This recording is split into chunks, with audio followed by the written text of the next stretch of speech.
Cyberpunk 2077 was possibly one of the most anticipated games of all time. Before the game's release, CD Projekt Red were promising that this game would change gaming as we know it. It would be their magnum opus. The year now is 2022, and ask anyone about the top 10 games list and I can assure you no one will put Cyberpunk in that list. Why is that? Was the game bad? Was there just too much hype? Or did gamers simply not give it a chance because of the catastrophic launch? In this video, I'll give my honest opinions about Cyberpunk 2077 and I'll try to answer those three questions. But before we get into it, I stream on Twitch every Tuesday, Thursday and Saturday, so come along, have a quick chat with me and tell me what you thought about Cyberpunk. All the links are in the description. Before we can judge the game, I feel like we need some more context, so it would only make sense that we would go all the way back to the beginning. It is January 2013 and CDPR has finally announced Cyberpunk 2077. They dropped a super quick 2-minute trailer that didn't even show any gameplay. Keep in mind this was pre-Witcher 3, so CD Projekt Red were not really a mainstream studio yet. And now we cut to August 2018.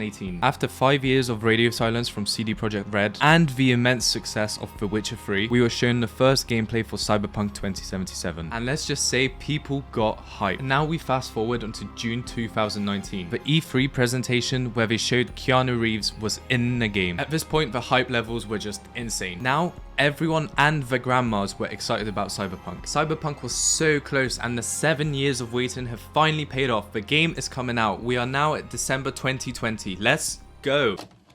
We'll have to pause the timeline right here for just a moment because this point is the big elephant in the room. December 2020 when the game first released. You see, it wasn't the original release date. The game was supposed to launch in April of 2020, but the devs decided to push it back because they just thought the game wasn't polished enough yet. So they decided to delay it. First it was September, then November, then December. And even though the devs knew the game wasn't quite ready yet, all this hype that got built up over the years caused some of the fans to go a little bit crazy. Some fans even decided to send death notes to the developers of the game, which just isn't cool. So as you can see, CD Projekt Red was cornered. They could not afford to delay the game again, and with all the hype they created, they simply had no choice but to release the game. Days before the game's release, the embargo was lifted, so the first reviews started coming out. 5 out of 5, 10 out of 10. This game is a masterpiece on PC, since that was the only platform that reviewers actually had codes on. Weird was everyone's reactions at first. What about the PS4, PS5, Xbox? Well, those guys had to wait until release day to post the reviews. The game was in such a bad state that PlayStation had to pull it from the store. Everyone was getting a refund for the game. And to top it all off, a class action lawsuit was presented against CD Projekt Red for the terrible state of the game. It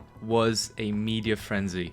Everyone was talking about Cyberpunk. Which leads us onto the first question of the video. Did gamers not give Cyberpunk a chance because of the terrible state of the game and the bad media coverage? The short answer is yes. You see a game go from one of the most anticipated games ever to an absolute mess. Why would you buy it? I remember I pre-ordered the game and I actually took time off work to go and play it. I tried to play and enjoy the game because I saw the potential in it. However, the issues and the bugs were just too much, especially on my old PC. So I just ended up uninstalling the game and forgetting about it, just like everyone else. Now the year is 2022. Cyberpunk has been out for nearly 2 years. The devs have actively been updating the game in order to patch out all the issues that plagued the game on release. So hey, I thought the game was finally ready, so I've reinstalled it and played it all the way through. Before we discuss if the game is actually good, I think I should give you a brief summary of what the game actually is. Cyberpunk is an open world first-person RPG that is set in Night City, a crazy futuristic dystopia. You play as V, a character that you create, you pick the backstory of them, and you set them out on the mission to become a Night City legend. Depending on what life path you pick will alternate how you meet Jackie, but nevertheless, you and your partner in crime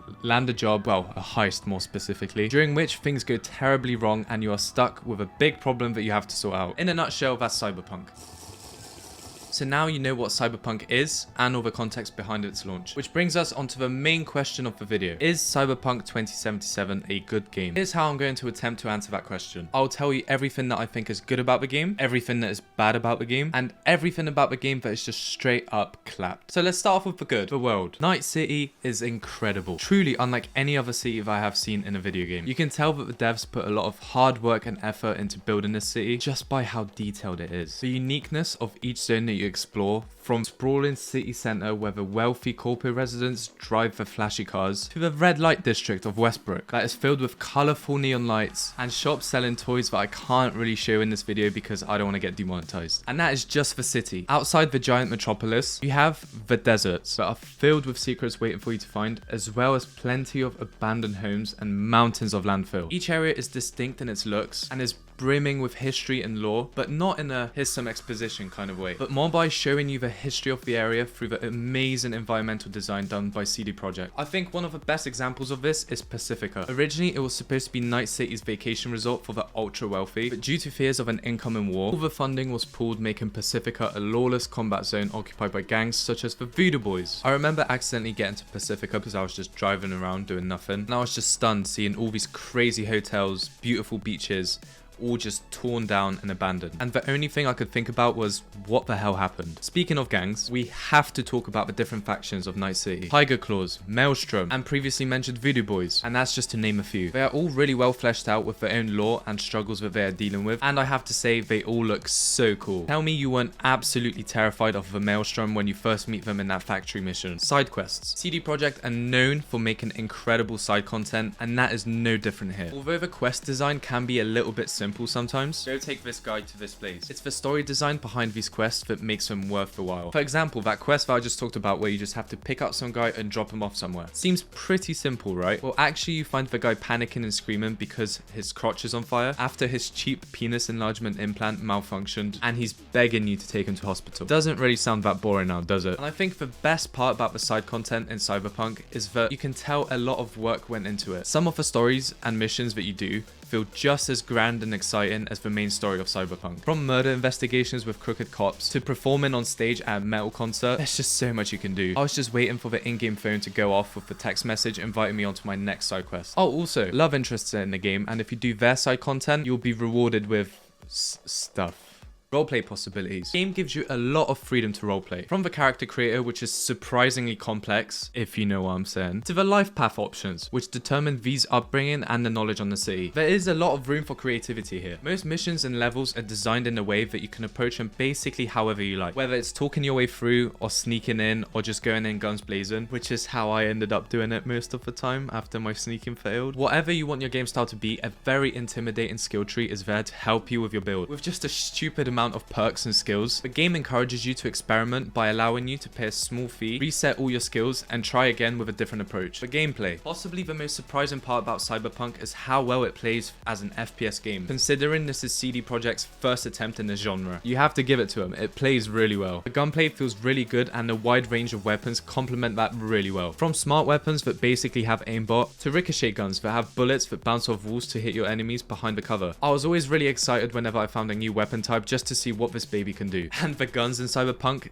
definitely pack a punch. Shotguns send your enemies flying, and sniper weapons literally rip the limbs off of your enemies. Yeah, this game is pretty gory. I was genuinely shocked at how good the movement feels in Cyberpunk as well. Sprinting, sliding, double jumping, grappling onto edges, it all felt really smooth. Not as good as an Apex Legends or Mirror's Edge, but definitely really good. There's plenty of perks, skills, and implants for you to unlock that will make the movement even more fun. Although the game received a lot of criticism at launch, I think the first person perspective serves the game really well, not only from a gameplay point of view, but also for the narrative. Hear me out. It really helps to create a lot of tension in scenes. Say for example, during a really intense conversation, you decide to threaten the other person. Obviously they're going to get angry and they'll get in your face. It can feel very intimidating, which actually led me to back down multiple times because I'm a beta male. The first person perspective really helps to immerse you in Night City and make you feel like you're actually there. Seeing all the horrors and messed up things of Night City up close and personal can make them hit just that little bit harder. And I have to mention all the little details in the first person perspective. Things like V picking up the items and interacting with them, or even picking up a chip and putting it in his head, have an animation for it, down to like the most mundane things like correctly lying down on the bed. It's a nice touch that helps to immerse you in the game,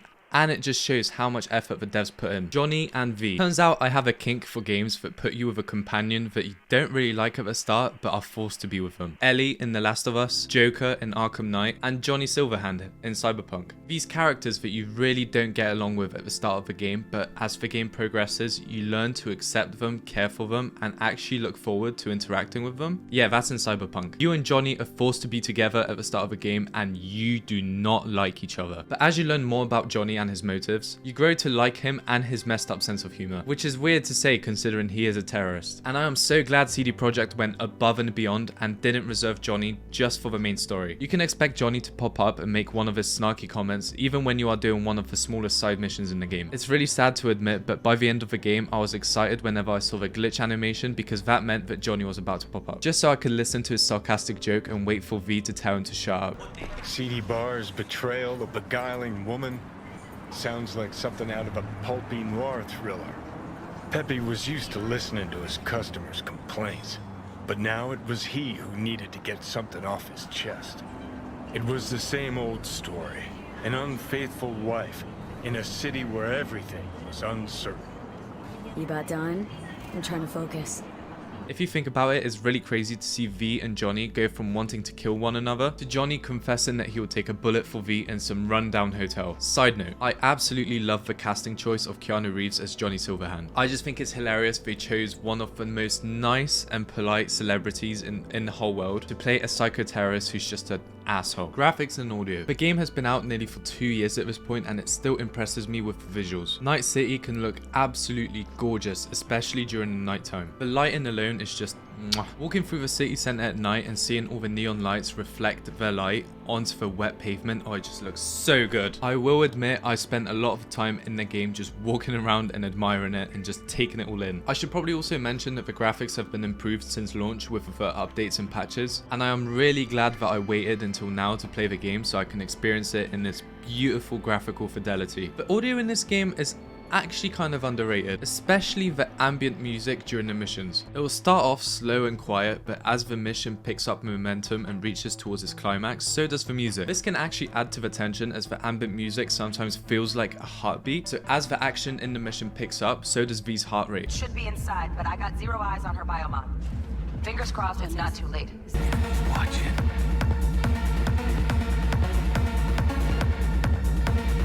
Guns sound heavy and punchy with enough distinction in between them that you can kind of tell what weapon the enemy's using without even having to see it. The voice acting in this game is absolutely top notch, with the standouts being Johnny and the female V. The vehicles sound really good, with the sports cars sounding really gritty and raw. The actual music in the game can be really hit and miss, depending on what radio station you're listening to. I understand that they're going for a futuristic sci-fi vibe, but some of the music is just kind of hard to listen to. The sound design really shines, especially during them low action moments where you're just kind of walking around and exploring. Whether it's hearing the rain hit the road as cars are driving through the puddles, or walking through busy markets and hearing all sorts of weird and interesting conversations.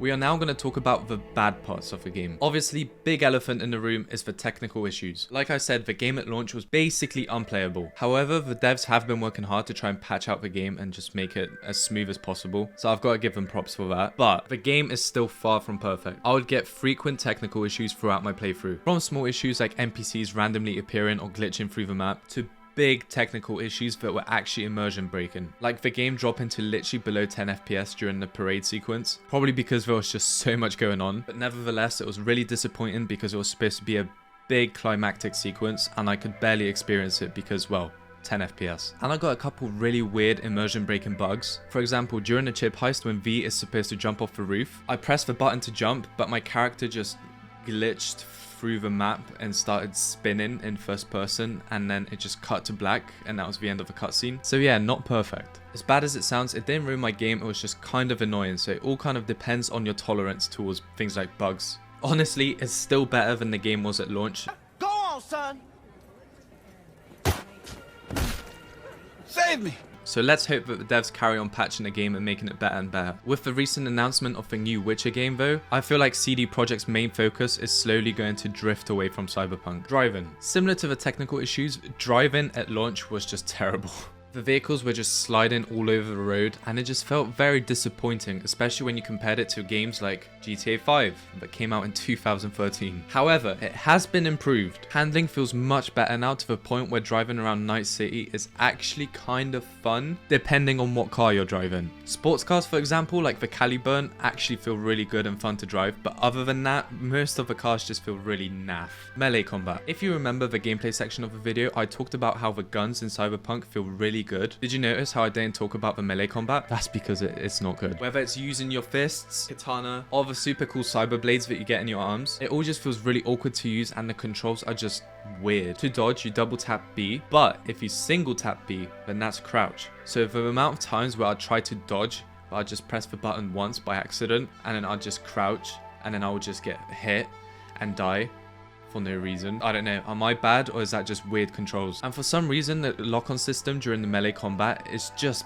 bad. You lose the target that you're locked onto all the time, which just leads to you punch in the air. And this kind of bums me out, because Cyberpunk has a lot of cool side content that revolves around you beating people up. And some of the melee weapons that you unlock look really cool, but again, because the combat sucks, you don't really use them. Okay, now we're going to talk about the clapped. The difference between the bad section and the clapped section is that everything that's in bad can in theory be fixed with a couple updates and patches. However, things in the clapped section are fundamentally wrong with the game, to a point where no polishing or updating will solve them. Basically, the clapped problems are the big boy problems of the game. Story. By far the biggest issue with Cyberpunk is the story. On paper, the story is really good. You got yourself in a bit of a sticky situation, now you have a few weeks left to live, and you have a crazy psycho terrorist living in your brain. See, it's a cool idea. However, the implications of that story affect the whole game. Since the game beats you over the head with the idea that V only has a couple weeks left to live, it creates a massive sense of urgency for the player. You like V, you want to help them out, so you're trying to find the cure. Even though the game doesn't actually have a timer mechanic, that sense of urgency really pushes you to focus on the main story and ignore all the side content. Which, like I said, is a bad thing, because the side content in this game is amazing. I think the story could work if Cyberpunk was a linear game, but since Cyberpunk is an open world RPG, by definition you should be going out and exploring and engaging with the side content, whereas the main story of the game feels like it's punishing you for exploring the world, which just completely breaks the immersion. Because think about it, you are V, you've just been told that you have a couple weeks left to live and you have to find a cure to your problem, but some random person in a bar has just asked you whether you want to do some street racing with them. Do you do it? Do you see what I mean? Also, let's quickly touch on the endings of the game. Yes, I do want you to go play Cyberpunk, so I'm going to try to keep it as spoiler free as possible. So I've played the game through to completion. I went back to try and get the other endings, and all the endings that I couldn't get, I looked them up online because I'm lazy. And this might be just my personal opinion, but I just found all the endings to be way too depressing. I understand that Cyberpunk is supposed to be a dark and gritty game about how the future is just so messed up and everything sucks, but it would have been nice if there was just one good happy ending. I don't know, I like all the characters and I just wanted them to live happily ever after, you know? Crafting system. The crafting system in Cyberpunk just feels like a complete waste. A large part of the game loop revolves around you killing the bad guy, looting them, and collecting crafting materials. But I think throughout my whole 55-hour playthrough, I've maybe used the crafting system once, and that was just to try it out so I can talk about it in this review. Otherwise, I would have just went the whole game without even knowing it's there. I think the main issue with the crafting system is that there isn't really anything in it that feels like it's worth crafting. I was consistently finding new and better weapons that I was just equipping and swapping out, so there was never really any point in me upgrading my current weapons, or even trying to craft the ones from blueprints, because their DPS output was just not as good as the weapons I just found on the floor. I don't know, maybe I missed some awesome blueprints that have some really OP weapons, but the weapons that you get as rewards for missions are just really good. Oh, and also another thing, the upgrade system also leaves a lot to be desired, as collecting the legendary crafting materials to upgrade Johnny's pistol only for it to go up by 10 DPS, it just feels like a waste of time. During the lead up to Cyberpunk's release, one of the most hyped up features by the devs was the street cred system, a system where you gain a reputation in the world based on your actions, and then based on said reputation, people and factions would treat you differently and different job opportunities would pop up depending on your reputation. Sounds really cool. However, what we got is just basically a level. The higher the street cred level, the more difficult jobs you unlock. Street cred has literally zero impact on the game or the world. And I really wish this system was a bit more fleshed out. Imagine, for example, you unlock a dialogue option to threaten a faction leader because you have a reputation as a merciless criminal. Doesn't that just sound better than a level? Life paths. When I first saw that a game would offer you a choice of V's life story, basically the background, I got hyped. Because in my optimistic head, I thought the different life paths would change how you interact with the world and change the different options that you have. But after completing the game, I just feel unsatisfied with the life path system. And just to make sure that I was right, I went back and I played all 3 life paths. And the only impact that they have on the game really is how you meet Jackie Wells. Whether you're both tasked to steal the same car, or you're both trying to smuggle an iguana into the Night City. After that, there's basically no impact on the game apart from the occasional throwaway comment that you can make. And this just makes me sad because the life path system in combination with the street cred system had so much potential. CD Projekt have previously done an amazing job with the actions and consequences systems in The Witcher, so it's a big shame that they kind of dropped the ball on this one. Like, imagine if the life path system actually affected how you interact with the world and how the world interacts with you. Say you picked Corpo and people were less trusting of you because they weren't sure of your intentions, or you picked Street Kid and went into Corpo Plaza and all the rich people were giving you weird looks and making funny comments. And that combined with a fleshed out street cred system could have been amazing. Think about how much replayability that would have created in the game. So many playthroughs that you could do where you roleplay as a different V, a corpo hacker, or a street kid assassin, or just a nomad psycho. Like, the options would have just been, oh, it just makes me so angry because it could have been so good. But that's my kind of review of Cyberpunk 2077. Do I think you should go play the game despite all of its flaws? Yeah. Absolutely. Cyberpunk still has an incredible open world that's waiting for you to discover it, and there are just too many redeemable qualities not to give it a go. It's just not the decade-defining game that CD Projekt promised us, but yes, you should definitely play it. If you enjoyed this video, then please leave a like, drop your thoughts and opinions down in the comments, and if you disagreed with what I said in this video, then please drop a comment and let me know why. I'd love to hear it. If you haven't already, then make sure to subscribe because I'll be doing a lot more of these style of videos, these kind of review, critique, talking videos. In fact, I'm currently working on the Fallout 4 one, so stay tuned. Also, don't forget to drop by on Twitch and come say hi and talk to me about what you thought about Cyberpunk. And thank you for watching till the end. I love you and see you guys in the next one. Mwah.